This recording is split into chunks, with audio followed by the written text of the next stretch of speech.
Bonjour, je suis Martha Jonville, la directrice du Centre d'art La Cuisine. Ça fait maintenant 10 jours qu'on prépare architecture et paysage à la cuisine. Le cours de l'eau, la cour de Hello pour rendre habitable la cour de la cuisine. Pour cette occasion, on a invité Construct Lab et on a invité Mathieu Duperex pour faire une programmation. Ça commence lundi, le festival. Il y a plein d'invités qui vont venir arpenter le territoire et poser la question de l'eau, des tensions hydriques sur le territoire. Et voilà, on est super heureux de ce qui se passe avec toute l'équipe de Construct Lab, les nombreux bénévoles qui sont venus de toute l'Europe en fait, pour travailler et nous aider. Et voilà. Bonjour, je suis Rebecca Acosta, chargée des fourneaux à la cuisine, le centre d'art de Négropolis. Ici, donc, on est sur l'atelier cuisine du festival Architecture et paysage à la cuisine. Vous voyez, il y a beaucoup de monde qui s'affaire pour nourrir tous les festivaliers. On est sur du 120 couverts par jour, donc beaucoup de choses à faire. Comment ça se passe? C'est qu'on est bien sûr une équipe de bénévoles et de la cuisine qui sommes ici pour pouvoir cuisiner, mais on est aussi sur 2 rotations du matin et de l'après-midi où les workshoppers vont venir pour pouvoir participer eux aussi à la mise en place et à la production des repas. C'est une ambiance assez décontractée, mais bon, il faut quand même qu'on puisse tous se nourrir. Et c'est super intéressant parce qu'on découvre beaucoup de choses et ça permet une continuité aussi avec le festival. Le menu d'aujourd'hui, alors on est sur des tartines avec des oignons caramélisés, des tomates fraîches et un pesto basilic. Le tout servi avec une salade verte et une vinaigrette. Tous les producteurs sont des personnes de Négropolis à laquelle on a des partenariats et on travaille régulièrement. L'idée est de pouvoir mettre en avant tout le travail des personnes de notre territoire et de pouvoir les faire découvrir à l'ensemble des personnes qui viennent de partout en Europe et parfois au-delà, ici à Négropolis. Donc, moi je m'appelle Alexander Romain, je suis architecte charpentier du métier. Le collectif ou le réseau Construct Lab est un réseau international européen qui se retrouve sur des projets, créer des moments collectifs et qu'on a fait. Donc ici à la cuisine, on est invité pour faire une installation architecturale. Notre objectif c'était de proposer cet atelier collaboratif, donc le moment qui fédère le réseau Construct Lab, comme on vient de tous les 4 coins d'Europe, on se retrouve ici et on travaille ensemble sur le sujet, la grande question de l'utilisation et l'usage de l'eau. Bonjour, je m'appelle Sarah et je participe au projet qui se fait en ce moment à la cuisine, à la cour du centre d'art au village de Négropolis. Et moi je fais partie du groupe qui s'occupe de la partie de la grue en fait, qui ramène de l'eau de la rivière de l'Aveyron pour en fait alimenter la piscine qu'on est en train de prévoir. Et en fait notre groupe on s'est divisé un peu les tâches en 2, ça veut dire une première partie où il fallait construire que la structure porteuse et puis après la deuxième partie qui était plus celle de construire tout ce qui est grue, en bois et les seaux, etc. qu'on va utiliser après pour récupérer l'eau de l'autre côté du mur. Et en fait, effectivement c'est un projet où on était sur du dessin technique, etc. avant de passer à la réalisation, mais c'est aussi un projet qu'on a pensé avec un imaginaire autour et qui a commencé par déjà la première chose auquel on a pensé au début quand on a fait l'état des lieux, c'est se dire en fait ça ressemble à c'est un mur d'un château, mais en fait ça peut ressembler à un mur de siège aussi sur lequel on peut plaquer on plaque généralement au Moyen-Âge les structures de siège quand il y avait des guerres, etc. Et du coup on a commencé à faire des recherches dans ce sens-là pour voir un peu les structures et tout, et c'est comme ça qu'on a conçu en fait la grue. Selon une construction de siège en fait médiévale. Voilà. Pour la tour, en fait, ce qu'on a essayé de faire, c'est que pour la grue, il va falloir avoir un seau d'eau pour récupérer l'eau de la rivière. Et en fait, ce qu'on a fait, c'est qu'on a produit nous-mêmes en fait, les seaux. Mais on a essayé de tester un peu des modèles pour voir, pour un peu perfectionner la méthode. Et la première chose qu'on a commencé à faire, c'est premièrement à faire des planches de bois qu'on coupait à deux, mais aussi qu'on travaillait avec des angles bien précis pour avoir un peu le diamètre qu'on voulait. Et en même temps, on a tenté parfois des méthodes de serrage qui sont différentes et des formes différentes. Et là, on est un peu à ce modèle-là qui tient le plus et c'est ça qu'on va répliquer. Donc, bienvenue, nous êtes une équipe qui se nomme le Phytofluide, composée de 6 personnes qui se trouvent juste derrière nous, dans cette magnifique tour qui va maintenir le filtre, le réservoir d'eau, ainsi qu'un toboggan de manière à continuer le parcours que mes collègues ont avancé avec la piscine qui va rejoindre sur la structure ainsi que la grue derrière nous pour acheminer l'eau. Ce système va permettre de traiter les eaux de pluie qui ont été récupérées dans le puits du château ainsi que tout le système de filtration de la piscine de manière naturelle pour sensibiliser les visiteurs sur l'impact que l'on peut avoir de l'eau ainsi que notre consommation et voir en direct tout ce système-là.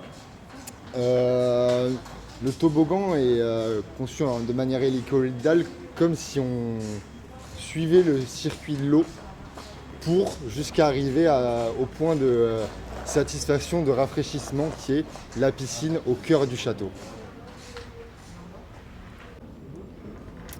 Hello, I am Lucas and my role here is to be the flying plumber.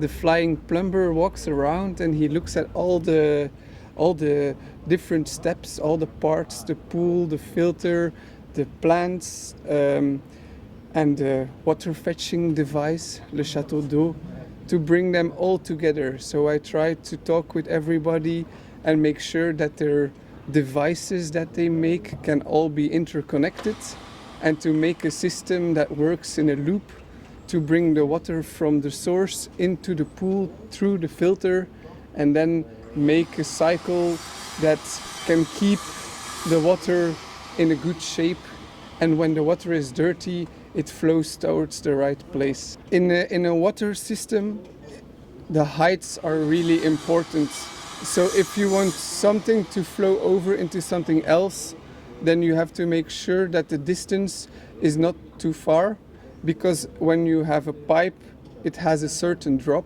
and here we work with a system that is in fact made out of roof tiles, which makes a very big drop of 10 centimeters per meter.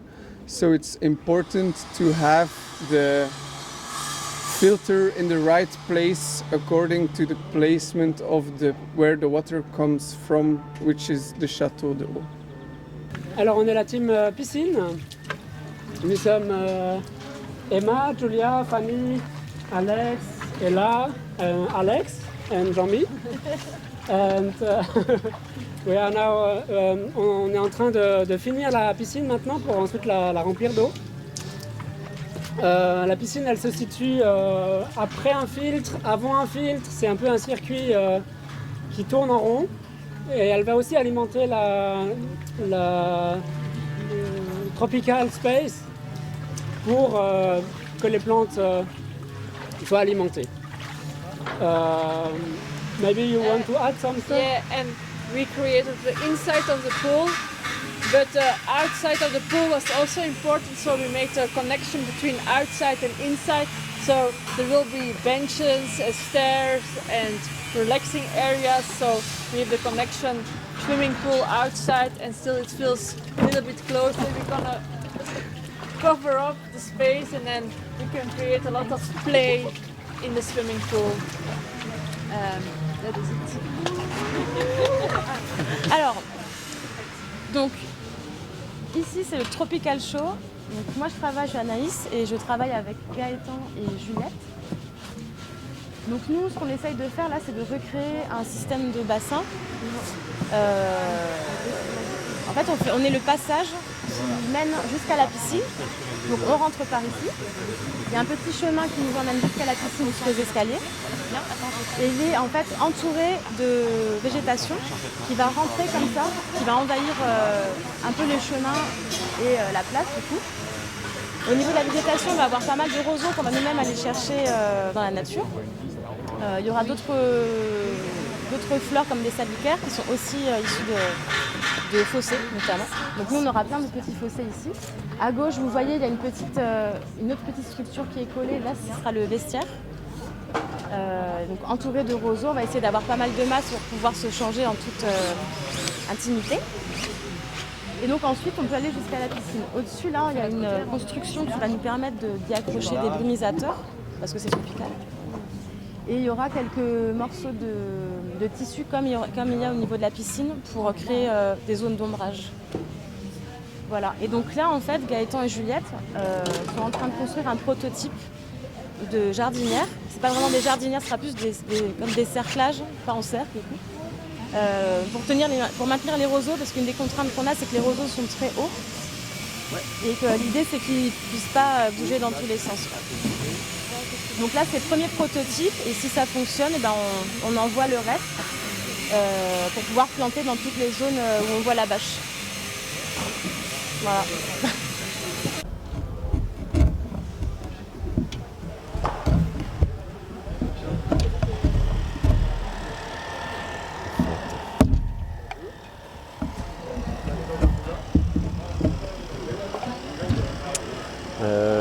Bonjour, je suis Karl Hallberg. Je viens de Suède pour faire une installation à la cuisine.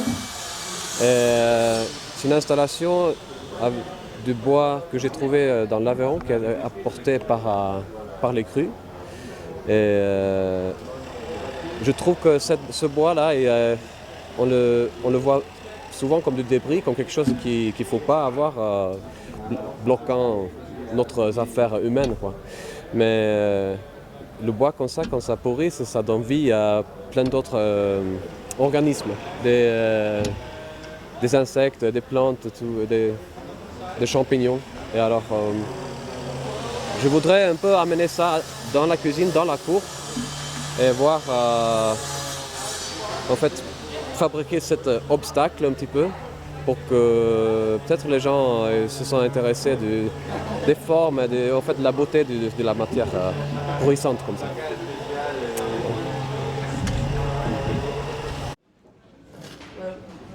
Yeah, does it work? I'm Yo, and for this past week I've been working with my team, Myrtil, Gaëtan, and Jan, on this kitchen structure. The plan was to make a dishwasher because inside the kitchen there is not enough place to wash big dishes. So that's why we made this kind of long structure where you can place dishes here, then wash them first with warm water. The warm water warms up because of the spiral form that's heated up in the sun, and it comes from the blue barrel right there. So first you can pre-wash with warm water, and then afterwards you can rinse it with cold water before putting it here on the area where it's going to be able to leak down and dry. So yeah, that's me in the kitchen. Du coup, ici c'est l'atelier sérigraphie. On a deux graphistes qui font partie du Construclab ici, donc il y a Mathilde et Adeline. Et nous, on est Jordan et moi, Lola, on est des élèves de l'école d'architecture. Et ici, il y a Adèle, stagiaire à la cuisine. Et on a contribué à apporter notre petite touche graphique à l'ensemble de la construction qu'on est en train de faire actuellement. Donc l'idée générale, c'est en fait aussi d'essayer de faire le lien entre toutes les structures qui sont en train de se monter et de raconter en fait un peu l'histoire à travers des formes graphiques et de créer la narration entre chaque structure à travers différentes formes qui se lient entre elles, un peu comme les structures se lient entre elles via le réseau d'eau ou via les histoires de chaque groupe. Et donc pour ça, on a utilisé la sérigraphie, qui est une technique d'impression qu'on peut faire sur tissu et sur papier. Et c'est vraiment un moyen pour produire des supports qui vont pouvoir être faits en plusieurs fois et aussi pour faire des couches. C'était un peu assez important cette idée de strates pour nous. C'était un peu toutes les strates des ateliers, des différents ateliers qui se mélangent. Et donc nous on a essayé de le retranscrire à travers des motifs et des formes qui vont parler de chaque atelier comme un tout et qui se retrouvent sur des paréos, des t-shirts, des tentures et des transats et des bouées et plein de trucs. Le thème de l'eau et du fen.